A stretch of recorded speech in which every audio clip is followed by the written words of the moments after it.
welcome to Medical Associates Health Check. I'm Dr. Christopher Bristow, and I'm the founder of the Concierge Medical Clinic, and I'm a specialist physician in internal medicine. And today, my co-host with me is none other than Dr. Laisha Selvaraja. I am the Clinical and Human Resources Administrator for Medical Associates Hospital, as well as the Head of Accident and Emergency. Nice. So today, Laisha, we're gonna dig deep into a problem that many people are facing in Trinidad and Tobago. Yep, We're gonna look into something called diabetic foot disease. correct. And we have none other than the man, the legend, probably taught everybody who knows medicine in Trinidad and Tobago right now, Even people that don't know about medicine, I'm pretty sure he's taught them too. Prof. Narayan Singh. Welcome. Thank you very much. It's a delight to be here, and especially delightful to speak about the diabetic foot. Nice, Prof. I mean, you're a busy man, and we know your time is precious. But I mean, thanks for taking it. The time to go through this problem and this topic with us. It's our aim to break down these complex issues into simple language and make it easy for public and patients to understand. So I mean, in Trinidad, we have a problem with non-communicable diseases, diabetes being one of the major ones, right? And it does put some burden on patients, their quality of life, and our healthcare system itself. Prof, in your experience, what's that like in terms of the numbers and the real impact that we see? Well, the numbers are fascinating, and my interest in the diabetic foot goes back more than 45 years when we started our research into diabetic foot.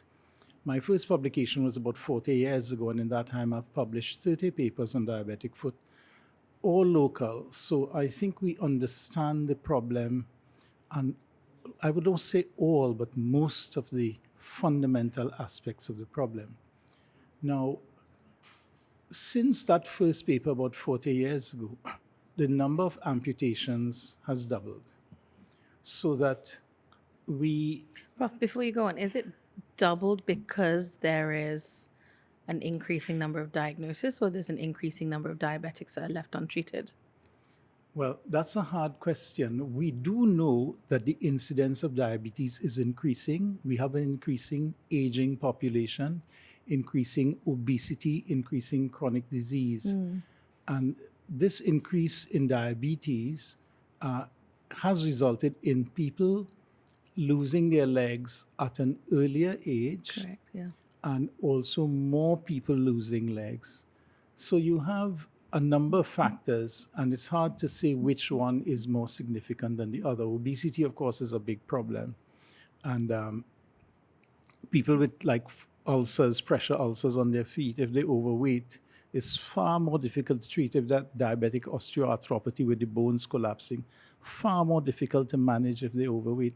So these are many, and the other big problem is rehabilitation. When somebody loses a leg and they're grossly overweight, you can't get them on a prosthesis. Right. They become bedridden. So, and when they become bedridden, then the other comorbidities kick in. Right. And they get more pneumonias and they get more infections and they put on more weight and the pressure goes up. Prof, we like to say, prevention is better than cure, right? And I mean, as all of us are physicians, and we like to take patients at different stages of this, this diabetic foot disease. In my own experience, I would jump in and try to treat the diabetic, as a diabetic patient first, without worrying about their foot needing an amputation. So how we could coax along a patient into really managing and preventing them from even getting to that point where their foot is troubled, the foot has a problem. Okay, first thing is that tight control of diabetes is known to decrease the complication rate. So tight control of diabetes would decrease the rate of neuropathy, of osteoarthropathy, of nephropathy, of retinopathy, and so on. So tight control would be the first line of prevention. Prof, what is the youngest patient you've seen with diabetic foot? Or how old is the youngest patient? Well, I've seen patients like in their late teens, people with juvenile diabetes, Late teens. with diabetic foot disease, but we have not lost a limb. The youngest limb I've lost is about 26 years old. That's still very young Yeah, but they're diabetic for the last 20 years, 25 years. because of The their juvenile, juvenile diabetics. diabetes. And we're seeing more of those. But fortunately, I think the population is becoming more aware of it. The clinicians getting better, tighter control. Yeah. And we're doing better with the juvenile diabetics now, I think. Well, that's a good sign, at least. Now we have, in fact, bariatric surgery that Yep. could reverse diabetes or decrease the insulin requirements of insulin-dependent diabetics and so on. So I think that early control, tight control, is an excellent measure. The other thing we have to be aware of is very few diabetics lose their legs who are less than 10 years diabetic. Now, that's an interesting piece of data, but it is solid local data. Now, if you find a diabetic who's lost their leg and they only 1 year ago they found to be diabetic, chances are they're diabetic 6 or 7 years before and didn't know it. Because it takes time for the osteoarthropathy and the vasculopathy and the neuropathy, all these contributory factors to limb loss to set in. So it's on. So I would say if you saw somebody and they're truly only 2 years diabetic, they are not at the risk of limb loss yet, unless they are not unless they're discovered late, so to speak. And then you can tell. You can tell if I see somebody who's just diabetic and they have significant wasting of the interosseous muscles and they have hammer toe deformities and so on. I know they're diabetic 10 years plus, so they have slipping slipper sign or something like that. They must be more than 10 years diabetic. So we're talking about, you mentioned the slipping slipper sign, which is a term that you coined. We'll go into that later, but diabetics often, when they get to this stage, cannot feel anything, and they don't realize they cannot feel anything. So what should our diabetic patients be looking for? Well, looking for is a good word, because if you can't feel, you have to look. Right. The trouble is that those that can't feel often have bad eyes too. They have retinopathy and they have glaucoma or cataracts. In fact, there's an excellent study, a thesis done locally, looking at patients who had slipping slipper sign. And if you have a slipping slipper sign, 100% of them have some degree of retinopathy. So you can be on the phone, talk to somebody, they say the slipper is slipping off their foot.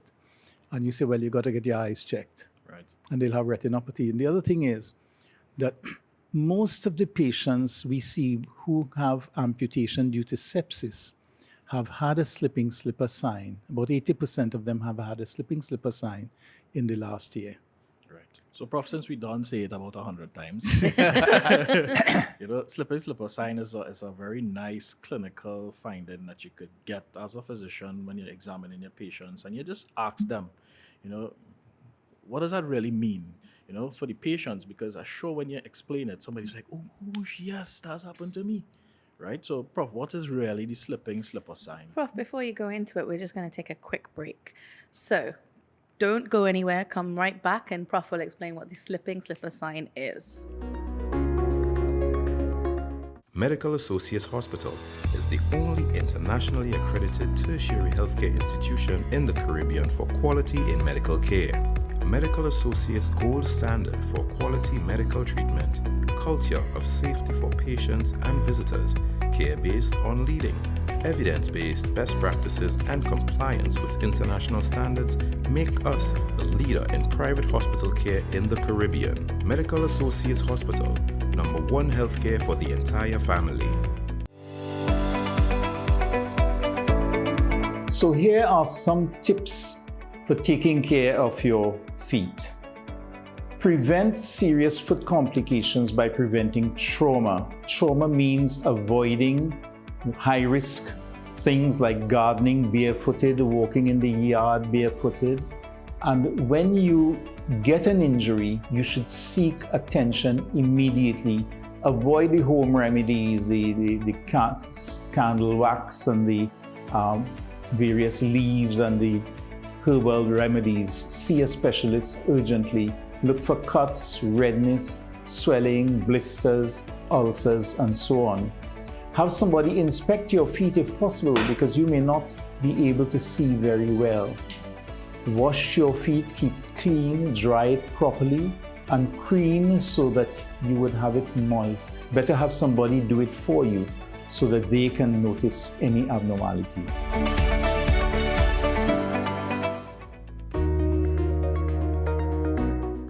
Welcome back. Before the break, I think I had stopped Prof from answering Dr. Bristow's question. So let me hand it back to you, Chris. Yeah, Prof. What does it mean to have a slipping slipper sign? What the Well, patient was. you've provoked me to tell a story. I like that. Who doesn't This know a slipping story? slipper sign started on Mayaro Beach. I went on the beach and I was dripping wet, and I had a slipper on my feet, and I was walking on a concrete pathway to go to the shower.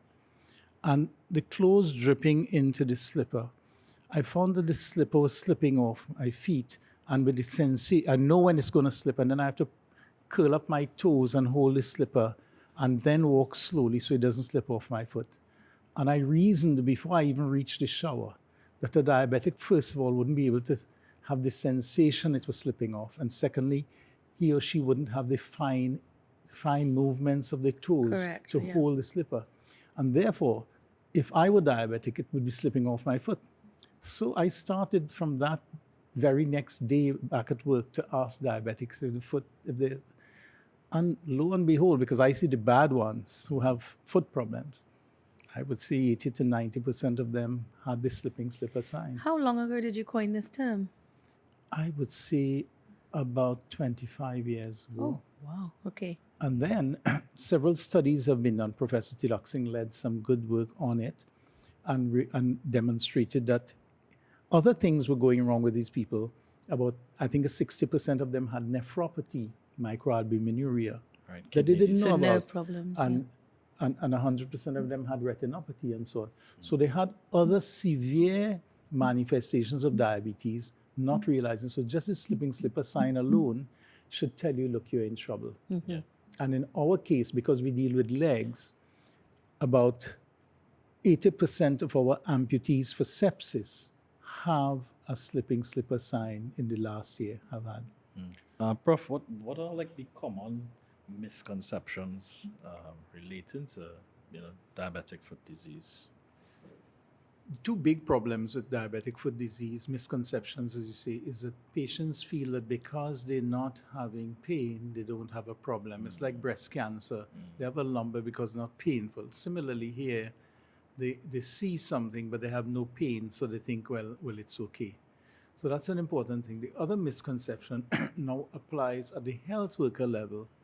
The health worker looks at the foot, which the patient has a problem with, and it looks mild, but it's rotting on the inside, like I mentioned about the rotten Zabuka syndrome. So once the patient is presenting with a problem and the foot looks abnormal, that needs really good investigation, especially if there is a break in the skin. Yeah, so therapeutic inertia. We have Yes. to really push hard as doctors, as physicians, to really And the foot, Treat the it foot aggressively. is not painful because they have no pain. It is not warm because a lot of the infection is spreading deep to the fascia. Right. It is not swollen because this infection deep to the deep fascia is unyielding fascia. So all the classical features of inflammation are not there, and the foot is rotting on the inside. And that's why people are lost. They don't know to look for these things. That's right. Prof, what is the worst case that you might have seen, or one of the worst cases of diabetic foot diseases you might have seen? Oh, there is something called necrotizing fasciitis, where the infection can spread up to the body and kill the patient. The flesh-eating And bacteria. they call it flesh eating and so on. It is not that common, fortunately. You can also get tetanus, and I've seen deaths from tetanus from diabetic foot sepsis. But really the problem is losing the sepsis from losing the limb. The mortality when the first study was done was 23%. 23% of people who lost their limbs in the 1980s never left hospital. That's down to 13% now in our most recent study. But the number has doubled. So the number of people dying is the same.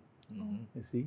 The other problem is that when people die, let's say you have 10, 15% of people dying in hospital, another 25% die within the first year of going home because they're lying there in a bed, they're obese, they might be blind, they might have had a stroke, they have cardiac disease. So it's a really dreadful condition. It's And multifactorial. if we can stop the amputation, we've stopped a cycle of morbidity and mortality. Right.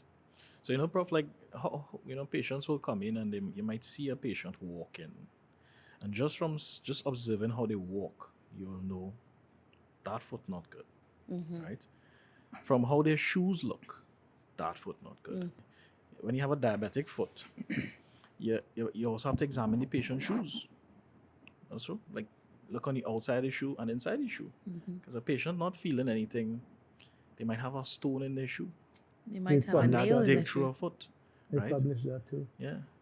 And we also had, which Prof. Diroxing and I published in the Lancet, a patient who was walking with a thumbtack in her foot.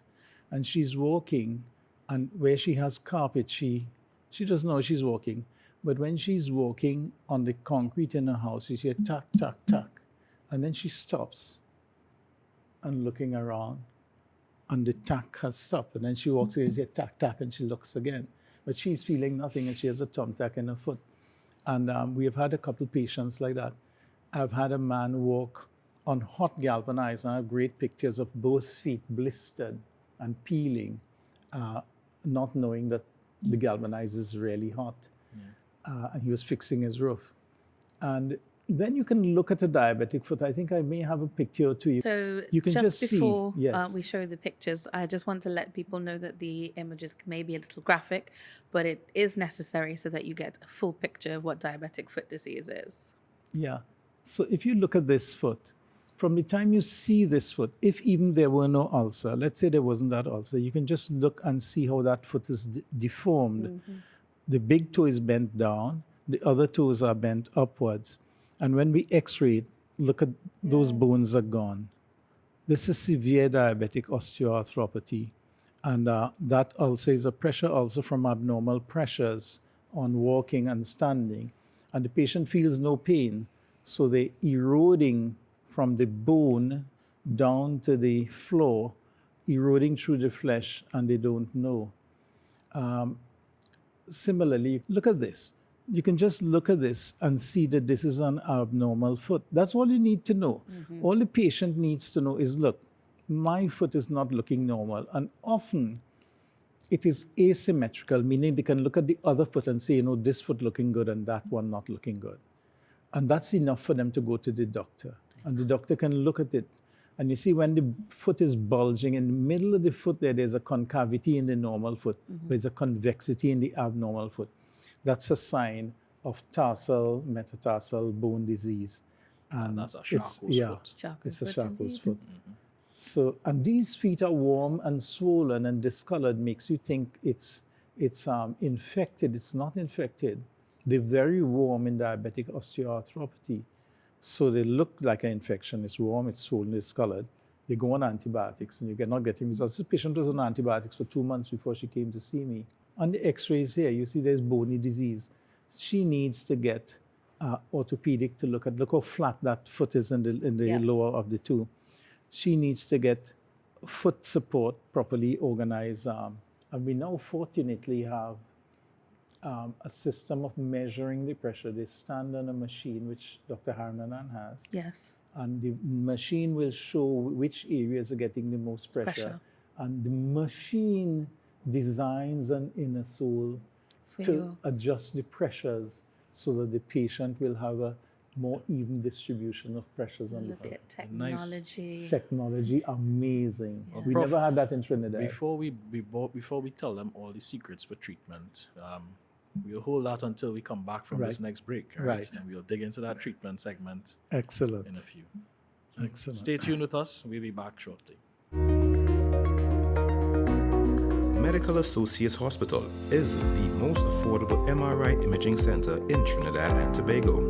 Patients have quick access to bookings and service, on-time appointments, high-quality, convenient, and fast scans. With $800 off all MRI scans, we guarantee we have the most affordable MRI service in Trinidad and Tobago. Medical Associates Hospital, #1 healthcare for the entire family.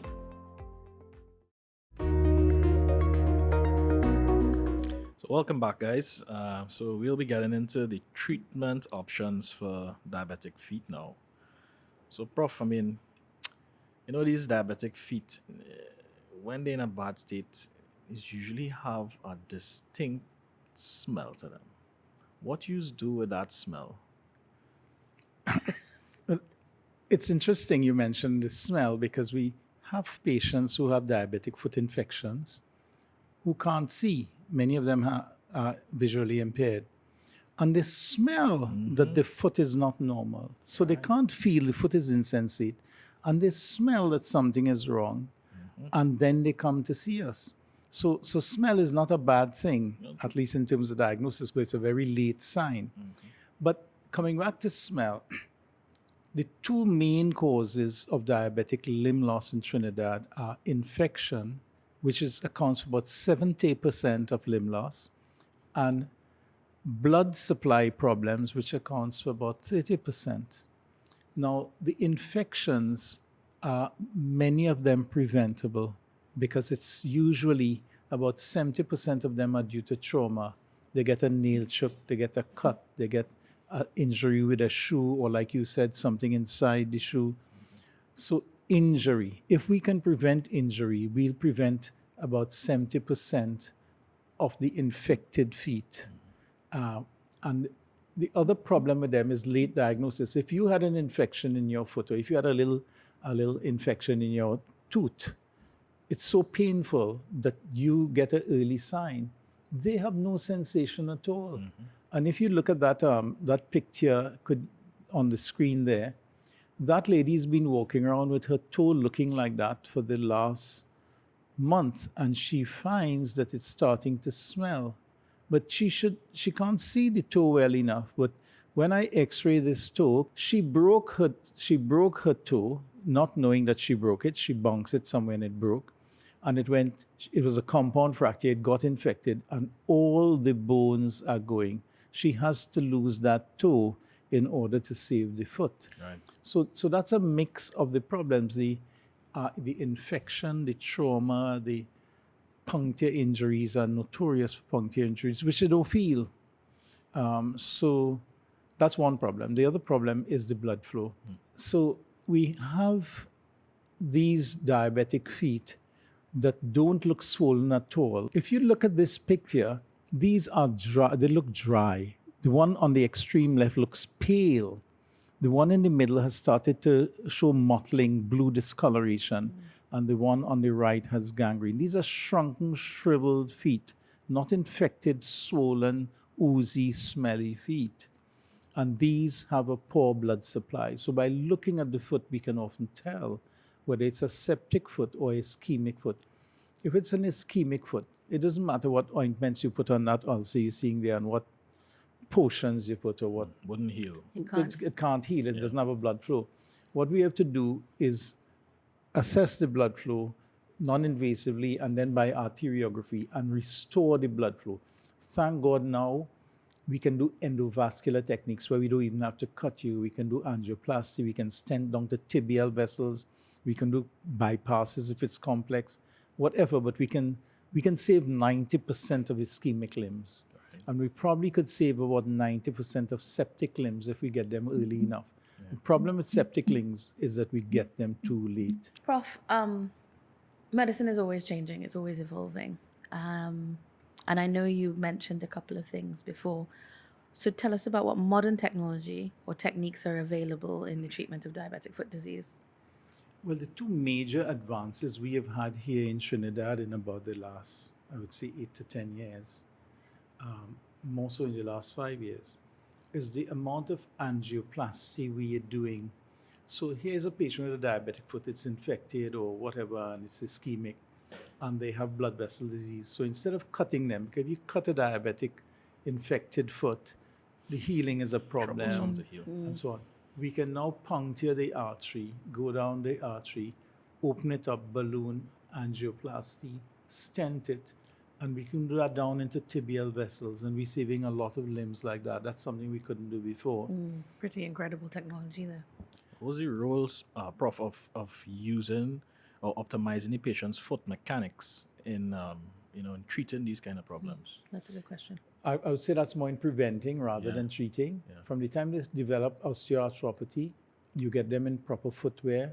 And if you can equalize the distribution of the weight on the sole of the foot, then they will not develop an ulcer. But if one place is hitting the ground all the time, and it's usually opposite the first metatarsal head or the fifth, then you get the ulcers start and they a source of sepsis. Yeah.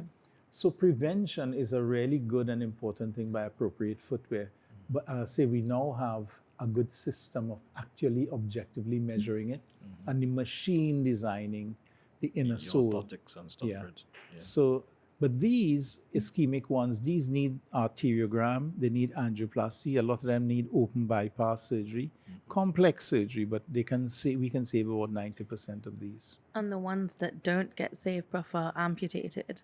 Yes, Right. because the blood vessels are so Excuse me. bad that there's nothing you can fix. Right. But that's only about 10%. So, Prof, you're a very busy guy. You're working on anything new, like in terms of diabetic foot disease? A sneak peek. Give us a sneak peek.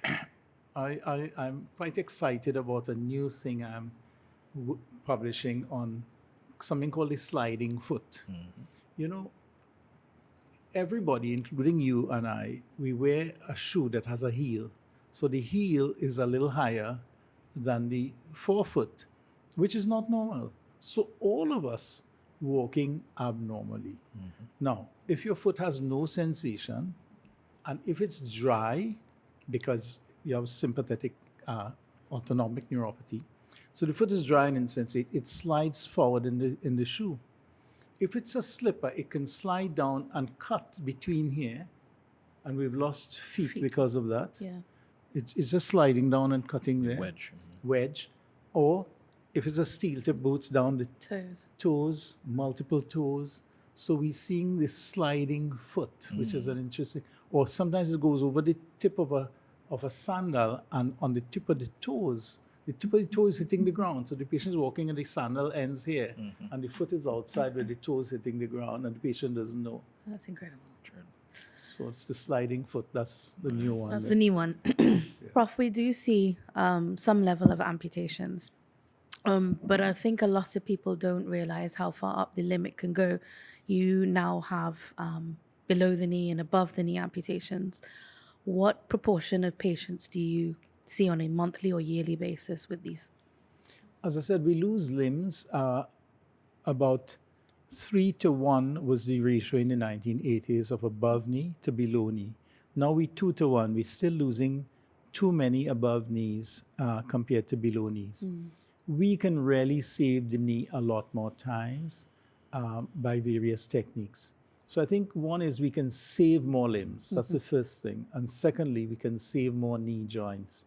I think we're not doing nearly as well as we could do with appropriate early intervention, revascularization, and so on. So what would your recommendation be to improve our statistics?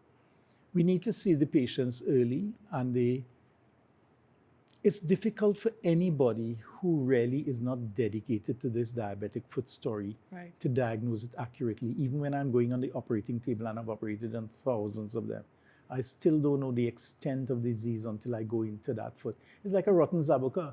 When you're cutting a zabuka, and it have a little black spot in it, you open it and it's somewhere beholding rotten. Yeah, that's true. So you can't tell. So I do call this the rotten zabuka syndrome.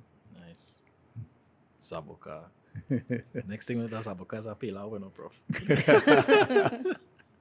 Okay, well, unfortunately, that's all we have time for today. We really appreciate you taking the time out of your busy schedule to come and talk to us, and we hope that we could see you again sometime in the future. Happy to be here. All right, guys. So thanks for tuning in today at our health check. Remember, take care of yourself. Examine your feet if you're diabetic. Look at your feet. Smell your feet. That might save your feet in the long run. Take care.